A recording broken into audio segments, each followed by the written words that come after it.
Hello friends, एक बार फिर से आप लोगों का हमारे यूट्यूब चैनल पर स्वागत है। और आज हम लोग जो टॉपिक देखेंगे, जो सब्जेक्ट हमारा है वो है इंडियन पॉलिटी से। जो चैप्टर हमारा होगा वो होगा भारत का संवैधानिक विकास, कॉन्स्टिट्यूशनल हिस्ट्री ऑफ इंडिया। यहाँ पर हम लोग इस चीज़ को देखेंगे कि ज़्यादा विस्तार में इसको नहीं देखेंगे, है ना।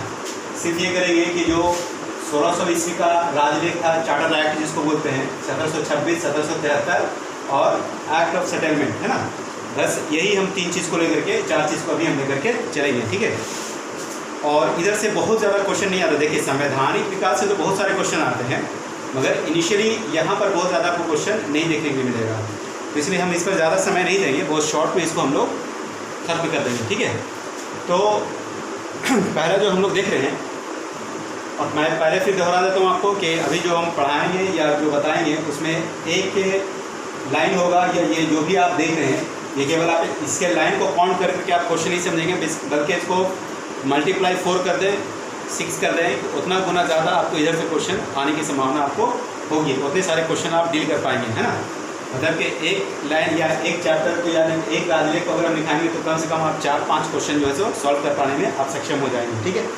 तो इसी अंदाज में हम लोग इसी वे में हम लोग बात करते हैं। और पहला देखेंगे कि 1600 ईस्वी का राजलेख। अभी हम लोग इंडियन पॉलिटी को बिल्कुल बिगनिंग से हम लोग शुरू करते हैं, ठीक है। तो देखेंगे कि सबसे पहले आपको ये समझना है कि भारत का संवैधानिक विकास जो चैप्टर है, या कॉन्स्टिट्यूशनल हिस्ट्री ऑफ इंडिया, तो इसका मतलब क्या है।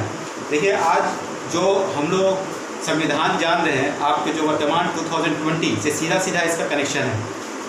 और जो जजमेंट वगैरह आप देखते हैं कि सुप्रीम कोर्ट का जजमेंट अभी आया है ना, तो सुप्रीम कोर्ट का जजमेंट आया था कि जो रिजर्वेशन है ना, रिजर्वेशन इन जॉब जो है वो आपका फंडामेंटल राइट्स नहीं होगा, आर्टिकल 15-16। तो अब वहाँ पर सुप्रीम कोर्ट का मुद्दा आया। तो हम यहाँ पर देखेंगे कि 1773 के एक्ट के अंतर्गत क्या होता है कि एक सर्वोच्च न्यायालय को स्थापना की गई थी। तो सोचिए कि सर्वोच्च न्यायालय जो है वर्तमान 2020 में जो उसका एग्जिस्टेंस है कितना इंपॉर्टेंट है, उसका बेस तो आपको जानना होगा ना। 2020 में अगर सुप्रीम कोर्ट को जानना है तो आपको 1773 के एक्ट के द्वारा जो उसकी जो स्थापना हुई थी, हमको उसको भी समझना पड़ेगा, है ना, 74 वगैरह में। तो ये बहुत इंपॉर्टेंट है, चूँकि ये बेसिक चीज़ है। जैसे आपको ये समझना होगा कि भारत में जो भी संसद जो हमारा काम कर रहा है, या विधायिका जिसको हम लोग बोलते हैं, लेजिस्लेटिव बोलते हैं, लाइक अगर बिहार है तो बिहार का लेजिस्लेटिव असेंबली है, उसे सेंटर में संसद है, तो वो कैसे काम कर रहा है। तो क्या अचानक ये 1950 में नहीं आ गया, है ना। इसका जो बेस रखाया है वो आज से यानी कि 1600 ईस्वी में ही उसकी जो है सो नींव रखाई थी। और वहाँ से हम लोग स्टेप बाय स्टेप करते करते आज वर्तमान में हम लोग जो 2020 में बहुत सारे अमेंडमेंट, यानी कि 1950 में संविधान के बनने के बावजूद भी कई अमेंडमेंट्स, 100+ अमेंडमेंट के बाद जो है सो, जैसे अपडेटेड है शायद 126 तक चला जाएगा, आप लोग देख लेंगे, मैं बता भी दूंगा। तो ये इतने सारे अमेंडमेंट होने के बाद 2020 में जो हम एग्जिस्ट करता है हमारा कॉन्स्टिट्यूशन, तो वो बिल्कुल डे 1 1600 से चलेगा। तो उतना हम लोग बहुत ज़्यादा डीप में इसको स्टडी नहीं करेंगे, एक इनिशियली लेकर के चलते हैं। तो पहले हम लोग देखेंगे 1600 का राजलेख। मतलब कि सबसे पहले मतलब राजलेख को हम लोग आपको बोलेंगे कि जो ब्रिटेन है वहाँ पर क्या हुआ कि एक पेपर बना, या पेपर करके केवल एक आदेश आया, है ना, कि 1600 ईस्वी में कि ईस्ट इंडिया कंपनी की जो है सो स्थापना होगी, है ना। तो वहाँ की जो महारानी थी उनके आदेश से क्या हुआ कि एक ईस्ट इंडिया कंपनी की स्थापना कर दी गई, और 15 वर्षों का व्यापार करने का अधिकार दिया गया। आपसे यही क्वेश्चन किया जाएगा कि 1600 ईस्वी के राजलेख के अनुसार कितने वर्षों का के लिए जो व्यापार करने का अधिकार दिया गया था। तो याद रखेंगे कि 15 ईयर्स के लिए, कितने ईयर्स के लिए, 15 ईयर्स के लिए जो है सो अधिकार दिया गया था, है ना। किस चीज़ का अधिकार दिया गया था, तो व्यापार करने का अधिकार दिया गया था। फिर पूछेगा कहाँ दिया गया था, अमेरिका में दिया गया था, अफ्रीका में दिया गया था, है ना, यूरोप में दिया गया था। तो बोलेंगे पूर्वी एशिया में, है ना। कहाँ पर दिया गया था ये अधिकार, तो पूर्वी एशिया में जो है सो ये अधिकार दिए गए थे, है ना, पूर्वी एशिया, ठीक है। व्यापार करने का अधिकार दिया गया था। और क्या किया गया था, बल्कि प्रशासन करने का अधिकार दिया गया था। देखिए, अब ईस्ट इंडिया कंपनी जो बनेगी तो उसका तो प्रशासन होगा ही, है ना, क्योंकि एक कंपनी है तो कंपनी का प्रशासन होगा, तो उसको प्रशासन करने का अधिकार दिया गया। उसके बाद है परिषद, प्रशासन। ये जो ईस्ट इंडिया कंपनी होगी उसका प्रशासन कौन करेगा, कोई बॉडी होगी ना, कोई लोग होंगे, है ना। तो वो बॉडी को हम लोग बोलते हैं परिषद, या इसको अंग्रेजी में बोलते हैं हम लोग काउंसिल बोलते हैं। क्या बोलते हैं, एक परिषद बनाई जाएगी, ईस्ट इंडिया कंपनी के प्रशासन करने के लिए एक परिषद बनाई जाएगी, है ना, जिसमें एक गवर्नर होगा और 24 अन्य सदस्य होंगे। एकदम ध्यान से रखिए, एकदम बहुत अच्छे से इत्मीनान से इसको रट लीजिए। क्या बना था? तो प्रशासन, ईस्ट इंडिया कंपनी जो बना उसका प्रशासन करने के लिए, है ना, एक परिषद बनेगा। परिषद में कौन होगा? तो एक गवर्नर होगा और 24 अन्य सदस्य होंगे, है ना। और उसको क्या बोलेंगे हम लोग? उसको जो संज्ञा दिया जाएगा गवर्नर और उसकी परिषद, है ना, governor and it's council. Clear हो गया तक बात? हम ध्यान से पढ़िए। 1600 ईस्वी का राजलेख, है ना, 1600 ईस्वी के राजलेख में आपको क्या क्या हो रहा है एकदम आराम से यहाँ पर आप पढ़ लीजिए। ठीक है, आगे देखेंगे हम लोग कि 1700 ईस्वी में हम लोग अब आएंगे। ठीक है, कि 1726 में 126 साल के बाद, ठीक है, कहाँ से हम लोग बात करेंगे? 126 ईयर्स अभी लग देंगे। 1600 के बाद सीधा 126 में आपको जो है सो एक नया राजलेख आएगा और उसके हिसाब से भी क्या होगा कि कुछ हम लोग आगे का देखेंगे। तो इस राजलेख में क्या हुआ देखिए। अब इसमें घटनाक्रम बहुत सारे हैं, उतना भी हम लोग नहीं जाएंगे। वो फिर इतिहास जब पढ़ेंगे तो फिर इतिहास में देखेंगे कि 1600 से 1726 के बीच में क्या क्या घटनाएं घटी। तो हम लोग यहाँ पर आएंगे कोलकाता, बम्बई और मद्रास के राज्यपालों, फिर से बता रहे हैं कौन से जगह पर बता रहे हैं, नाम एकदम याद रखिएगा। कोलकाता, बम्बई और मद्रास के राज्यपालों, है ना, यानी गवर्नर, उनको कानून बनाने, विधि बनाने, है ना, एक्ट, लॉ, कानून बनाने की शक्ति दी गई। देखिए इस दौरान ये हुआ कि एक तो कलकत्ता जो हमारा है, तो कलकत्ता में एक प्रशासक बनाया गया था जो कि गवर्नर जनरल के रूप में उसको स्थापित किया गया था। उसके अलावा 126 साल में ये हुआ कि मद्रास को भी अपने कब्जे में लिया अंग्रेज़ों ने। कलकत्ता तो ऑलरेडी हमारे कब्जे में, मतलब अंग्रेज़ों के कब्जे में था ही। बम्बई भी कब्जे में ले गया। अब इनका प्रशासन करने के लिए क्या किया गया कि कलकत्ता के जो गवर्नर थे, है ना, उनको ये मतलब ये जो तीन है, कलकत्ता, बम्बई और मद्रास में पहले क्या किया गया, इनको अपने कब्जे में लेकर राज्यपालों की नियुक्ति की गई और राज्यपाल को ये अधिकार दिया गया कि वो कानून बना सकते हैं। कहाँ के लिए? कोलकाता का राज्यपाल जो होगा वो कलकत्ता का बनाएगा, बम्बई का राज्यपाल बम्बई का बनाएगा, मद्रास का राज्यपाल मद्रास का बनाएगा। तो विधि बनाने की शक्ति दी गई थी। ठीक है, बस इतना ही आप इसको याद रखेंगे। इसमें भी ज़्यादा कुछ 1726 वाले राजलेख में कुछ ज़्यादा नहीं है, है ना। ये एक इम्पॉर्टेंट एरिया है। 1773 का जो राजलेख है, this is the important section, है ना। तो 1773 का जो रेगुलेटिंग एक्ट है, इसमें क्या होता है कि वहाँ जो ब्रिटेन के प्रधानमंत्री, जिनका नाम था लॉर्ड नॉर्थ, है ना, नाम याद रहेगा, 1773 में, है ना, 1773 में पीएम जो थे वो थे लॉर्ड नॉर्थ। उन्होंने एक गुप्त समिति की स्थापना की थी, सेक्रेट कमेटी, है ना। तो सेक्रेट कमेटी के जो सिफारिश थे उसके आधार पर उन्होंने क्या किया था कि प्रशासन में परिवर्तन किया। यानी कि यहाँ पर जो प्रशासन आप देख रहे हैं कि ऊपर में एक तो यहाँ पर गवर्नर काउंसिल, गवर्नर और उसकी परिषद को बनाया गया था प्रशासन के लिए। उसके बाद प्रशासन में और बढ़ोतरी करते हुए राज्यपालों को क्या दिया गया था, विधि बनाने की शक्ति दी गई थी। ये सब प्रशासन था। इस प्रशासन में उन्होंने क्या किया था, गुप्त समिति की सिफारिश पर प्रशासन में परिवर्तन किया। और परिवर्तन करने में क्या क्या परिवर्तन, यही आपसे क्वेश्चन होगा कि 1773 के रेगुलेटिंग एक्ट में क्या क्या परिवर्तन किए गए हैं। तो पहला परिवर्तन देखेंगे कि कंपनी शासन, है ना, क्या लिखा हुआ, कंपनी शासन में, है ना, सबसे पहला चीज़ क्या होगा कि लिखित संविधान, है ना, क्या हुआ, लिखित संविधान आएगा। किसके लिए? प्रशासन के लिए, कंपनी के शासन के लिए। ये पहली बार होगा कि पहले अभी मौखिक रूप से चल रहा था, अभी मैंने ऊपर में बताया था कि मौखिक आदेश केवल था। अभी क्या होगा, लिखित संविधान बनाया गया। आपको एक चीज़ भी क्वेश्चन आज के डेट में जानते ही हो कि ब्रिटेन में आज भी लिखित संविधान नहीं है, केवल एक ट्रेडिशनल जो चली आ रही है तो उसके हिसाब से वहाँ पर चलता है, या जो संसद अभी कानून बनाती है तो वो कानूनी जो है वहाँ पर प्रभावी होता है। लेकिन लिखित संविधान जैसे भारत में एक किताब बिल्कुल लिखा गया था 1950 में, तो वही चीज़ वहाँ पर वैसा नहीं है। तो लिखित संविधान यानी लिख कर बताया गया कि क्या कैसे प्रशासन चलेगा कंपनी का। और fort William presidency, fort William presidency कहाँ है? तो कोलकाता में। आपसे पूछा जाएगा फोर्ट विलियम प्रेसिडेंसी कहाँ? तो फोर्ट विलियम प्रेसिडेंसी कोलकाता। वहाँ का जो व्यक्ति, जो गवर्नर है, उसके बारे में बात किया जा रहा है कि फोर्ट विलियम प्रेसिडेंसी का जो प्रशासक है, जिसका जो कि उसका प्रशासक का नाम है गवर्नर जनरल। पीछे ऊपर में बताया आपको गवर्नर जनरल, है ना। तो उनको क्या किया जाएगा कि इनको क्या करेंगे, इनके शक्ति को विस्तार दिया जाएगा। क्या दिएगा? गवर्नर जनरल जो होगा कहाँ का? फोर्ट विलियम का, है ना। फोर्ट विलियम प्रेसिडेंसी का जो गवर्नर जनरल होगा उसको क्या किया जाएगा कि पावर और बढ़ाया जाएगा। क्या बढ़ाया जाएगा? तीनों प्रेसिडेंसी का गवर्नर जनरल, तीनों प्रेसिडेंसी का मतलब आपका क्या होगा कि कोलकाता, बम्बई और मद्रास, तीनों प्रेसिडेंसियों का गवर्नर जनरल बना दिया गया। यही पर आपसे पूछा जाता है कि बताइए कि तीनों प्रेसिडेंसियों का गवर्नर जनरल कब बनाया गया? तो 1773 के रेगुलेटिंग एक्ट में आपको ये बनाया गया। और क्या किया गया, बोर्ड ऑफ डायरेक्टर, और वहाँ पर क्या किया गया था कि बोर्ड ऑफ डायरेक्टर, चूँकि यहाँ पर हम देखेंगे कि आपको ऊपर बताया था कि 24 अन्य सदस्य यही बोर्ड ऑफ डायरेक्टर आपको होंगे। तो ये बोर्ड ऑफ डायरेक्टर जो थे उन लोगों का जो समय था वो 1 वर्ष से बढ़ा करके 4 वर्ष कर दिया गया। देखिए अभी हम लोग क्या होता है, संसद है या विधानसभा, तो वहाँ पर 5 वर्ष का कार्यकाल है कि नहीं है, तो बस वही चीज़ है कि बोर्ड ऑफ सदस्य का, बोर्ड ऑफ डायरेक्टर का मतलब समझेंगे वर्तमान में जो हमारे MP या MLA होते हैं उस समय क्या होते हैं कि कंपनी के, हम ये नहीं बोले कि वो एक देश है, वो एक कंपनी का जिस तरह से प्रशासन चल रहा है आज एक देश का प्रशासन चल रहा है, ठीक है। इसको थोड़ा सा समझने के लिए आप केवल इसको समझेंगे, ठीक है। तो बोर्ड ऑफ डायरेक्टर क्या था कि वहाँ पर बनाया गया था और उनका जो कार्यकाल 1 वर्ष था उससे बढ़ा करके क्या कर दिया गया, 4 वर्ष कर दिया गया।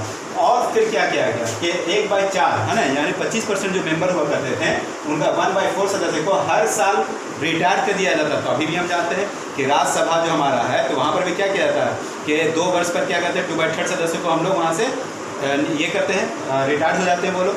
तो ये चीज़ देखिए, वही चीज़ यहाँ पर है, 1/4 सदस्य प्रतिवर्ष आपका, ये कॉपी है, संख्या अलग होगा लेकिन कॉपी वहीं से हम लोग की एक तरह से जो आज का राज्यसभा हमारा है। तो 1/4 सदस्य प्रतिवर्ष क्या होते हैं, रिटायर्ड होते हैं। फिर क्या है, सिविल और सैन्य शक्ति। क्या किया गया कि जो सिविल का मतलब होता है कि जो दीवानी मामला होता है तो उसको हम लोग बोलते हैं सिविल केसेस, है ना। और सैन्य शक्ति तो आप जानते ही हैं। तो सिविल और सैन्य शक्ति जो है वो किसको दे दिया गया था, गवर्नर जनरल और उसके 4 अन्य सदस्यों को दिया गया था। गवर्नर जनरल का जो काउंसिल था प्रशासन करने के लिए, उनमें कितने लोगों को शामिल किया गया था, 4 लोग को रखा गया था। तो क्या रहा कि सिविल और सैन्य शक्ति किसको दे दिया था, गवर्नर जनरल। मतलब ये होगा कि युद्ध वगैरह अगर करना होगा तो युद्ध वगैरह करने के लिए क्या होगा, इन सारे कोलकाता, बम्बई और मद्रास वगैरह में, तो यहाँ पर गवर्नर जनरल क्या कर सकता है कि डिसीजन ले सकता है, चूँकि उसको सैन्य शक्ति दे दिया गया है ना। तो गवर्नर जनरल और उसके 4 लोग थे। तो ये लोग क्या करेंगे, बहुमत से फैसला लेने के लिए ऐसा बनाया गया था, कितना, गवर्नर जनरल +4।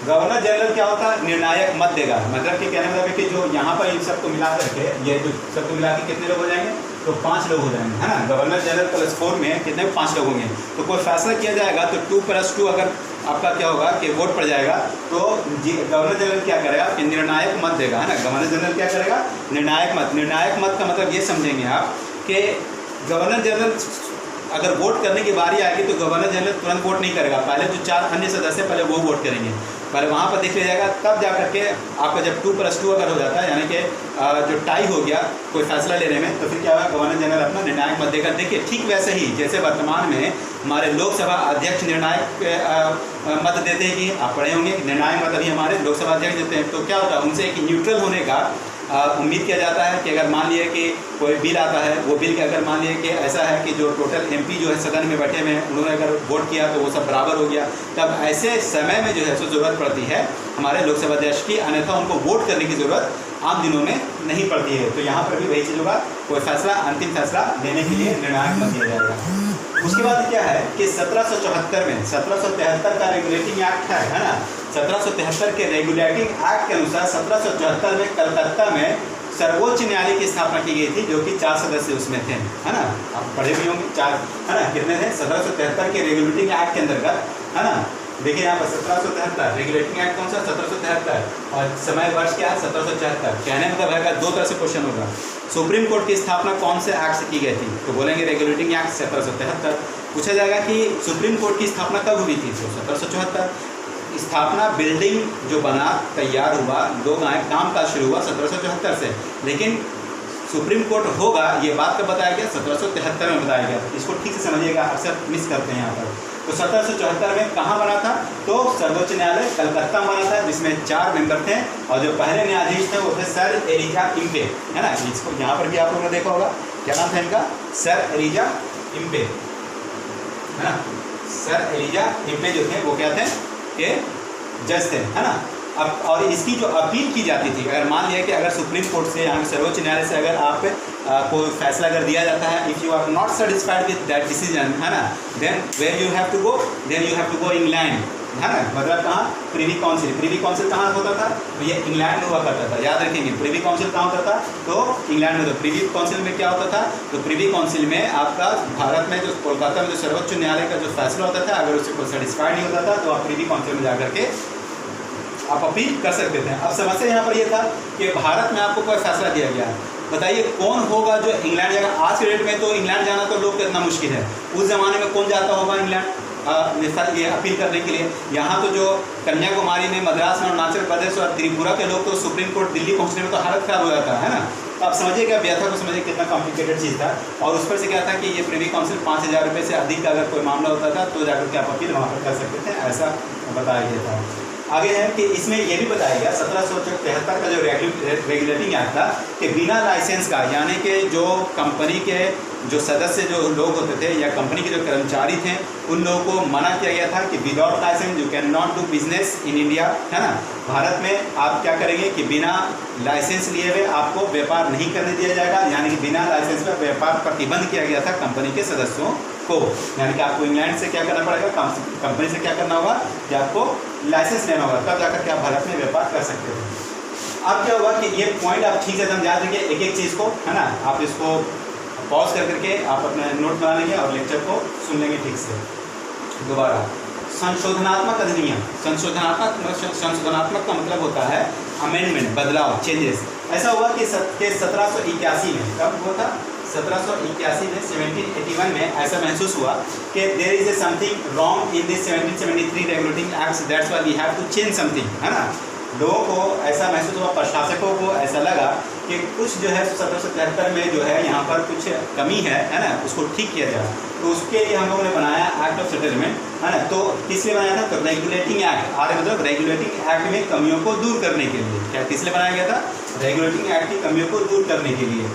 और बंगाल की जो सरकार थी, है ना, उसको बंगाल की सरकार, है ना, बंगाल की सरकार को क्या किया गया कि बंगाल, बिहार और उड़ीसा में, है ना, दीवानी मामलों को देखने के लिए, क्या कौन से मामले को, बंगाल, उड़ीसा और बिहार, इन तीनों जगह पर क्या किया गया कि दीवानी मामलों को देखने के लिए। दीवानी के मामला का मतलब आपको बताया था सिविल मैटर्स, सिविल मैटर्स में आपको जैसे मान लीजिए रेवेन्यू वगैरह हो गया, है ना, या ज़मीन जायदाद का मसला हो गया। तो इन सब मामलों को देखने के लिए क्या किया गया था कि गवर्नर जनरल को फ्री कर दिया गया, एक चीज़।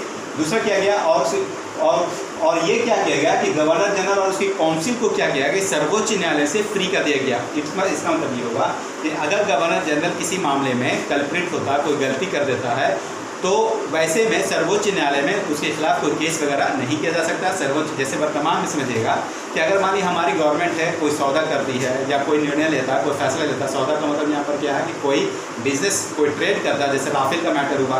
तो अगर भारत के किसी व्यक्ति को ऐसा लगता है कि देयर इज समथिंग रॉन्ग, अगर आपको लगता है कि सरकार आपके फंडामेंटल राइट्स को या किसी मामले को अगर आपको वायलेट करता है कोई कानून बनाने में या कुछ किसी भी तरह से, तो हम कहाँ जाते हैं, तो हम आर्टिकल 32 के अंतर्गत हमारे फंडामेंटल राइट्स के अगर वायलेशन सरकार करती है तो हम आर्टिकल 32 के अंतर्गत हम जाते हैं सुप्रीम कोर्ट, है ना। और सुप्रीम कोर्ट फिर क्या करते हैं कि हमारी केंद्र सरकार और हमारी जो है सो जो बहस होती है उसको सुनती है, ठीक है। तो और उसके बाद सर्वोच्च न्यायालय अपना फैसला देती है। पता ये चला कि बैलेंस करने के लिए जो है सो कि सरकार कहीं जो है सो हम पर हावी ना हो जाए, यानी जनता के ऊपर हावी ना हो जाए, सरकार कहीं तानाशाह ना बन जाए, सरकार कहीं राजा ना बन जाए, किनकिप का फिर से रिवाज शुरू ना हो जाए, राजतंत्र का रिवाज शुरू ना हो जाए। इसलिए क्या किया गया है कि सुप्रीम कोर्ट को रखा गया ताकि वो संविधान के अंतर्गत सरकार काम कर रही है कि नहीं कर रही है ये देखने के लिए, है ना।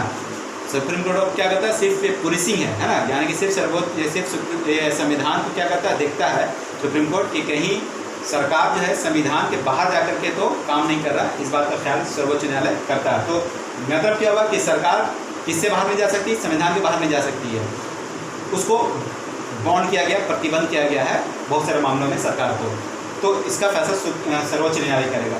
तो यहाँ पर देख रहे हैं क्या कि जो गवर्नर जनरल और उसके जो काउंसिल है उसको सर्वोच्च न्यायालय से फ्री करेगा, यानी कि you are free to do anything what ever do think good, है ना। आप जो भी ठीक समझते हैं वो आप कीजिए, भले ही वो जो है सो एक इंसानियत के खिलाफ हो, ह्यूमैनिटी के खिलाफ हो, है ना, वो कोई मैटर नहीं। तो इस तरह से बात की आगे है कि सर्वोच्च न्यायालय जो है उसकी शक्ति को जो है सो सीमित किया गया, है ना, लिमिटाइज किया गया सर्वोच्च न्यायालय की शक्ति को। किस मामले में, तो राजस्व के मामले में।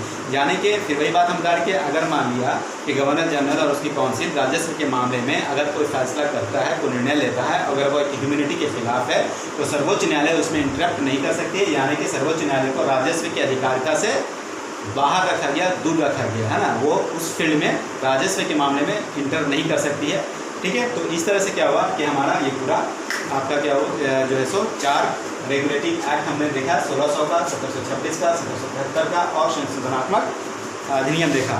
कल जो एक इम्पॉर्टेंट जो नेक्स्ट क्लास होगा देखिए, जैसे आपका क्लास 1 है, क्लास 2 जब हम स्टार्ट करेंगे तो आपको उसमें मैं बताऊंगा fits India act. Fits India act बहुत ही इंपॉर्टेंट एरिया, यहाँ से क्वेश्चन अक्सर बहुत सारे आते हैं, क्वेश्चन इधर से भी आते हैं, है ना, लेकिन उतने ज़्यादा मात्रा में नहीं आएंगे।